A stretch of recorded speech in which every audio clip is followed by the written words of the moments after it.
પૂર્વ અમદાવાદમાં પ્રોપર્ટી ખરીદવા ઈચ્છુક લોકો માટે એક્સપો યોજાયો છે। અમદાવાદ બિલ્ડર્સ એસોસિએશન દ્વારા મેગા પ્રોપર્ટી એક્સપોનું આયોજન કરવામાં આવ્યું છે, જેમાં પૂર્વ નાયબ મુખ્યમંત્રી નીતિન પટેલના હસ્તે પ્રોપર્ટી એક્સપોની શરૂઆત કરાઈ હતી। નિકોલમાં ખોડલધામ ગ્રાઉન્ડ ખાતે 3 દિવસ મેગા એક્સપો યોજવામાં આવ્યો છે, જેમાં પૂર્વ નાયબ મુખ્યમંત્રી સહિત ભાજપના નેતાઓએ સ્ટોલની મુલાકાત લીધી હતી। આ રિયલ એસ્ટેટ એક્સપોમાં પૂર્વ વિસ્તારના જાણીતા અને નામી બિલ્ડરો દ્વારા સ્ટોલ રાખવામાં આવ્યા છે, જ્યાં 3 દિવસ સુધી ઘર બુક કરાવવા ઈચ્છતા લોકોને આકર્ષક ઓફર પણ આપવામાં આવી રહી છે। આ રિયલ એસ્ટેટ એક્સપોમાં ભાજપના ધારાસભ્યો પણ હાજર રહ્યા હતા। ત્યારે અમદાવાદ બિલ્ડર્સ એસોસિએશનના પ્રમુખ હરેશ વસાણીએ જણાવ્યું છે કે સરકાર ટાઉન પ્લાનિંગમાં સ્પોર્ટ્સ ઇન્ફ્રાસ્ટ્રક્ચર અંગે વિચારે, જેથી પૂર્વ વિસ્તારનો વિકાસ વધુ થાય। એક બેટી બચાવો ગાર્ડન થી કઈ આખો વિસ્તાર પડવાનો નથી।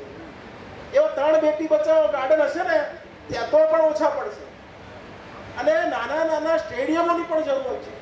આપણે રમશે ગુજરાત જીતશે ગુજરાતની જાહેરાત કરીએ સાહેબ, અને આપણે મેદાનોની પ્રોવાઈડ ના કરીએ, અને જ્યારે કોઈ એશિયાડ ગેમ થાય અને ઓલિમ્પિક થાય તો કે આપણા તો કોઈ માઇક આંગળા છે, કોઈ રમતું જ નથી, કોઈ મેડલ જ નથી લાવતા। પણ આપણે જાહેરાતો કરીએ છીએ, પણ પ્લેગ્રાઉન્ડ આપણે પ્રોવાઈડ નથી કરતા। એ ફક્ત ને ફક્ત ટાઉન પ્લાનિંગ સ્કીમની અંદર જ થઈ શકે, પછી આપણે વધવા જઈએ તો થતા નથી। અને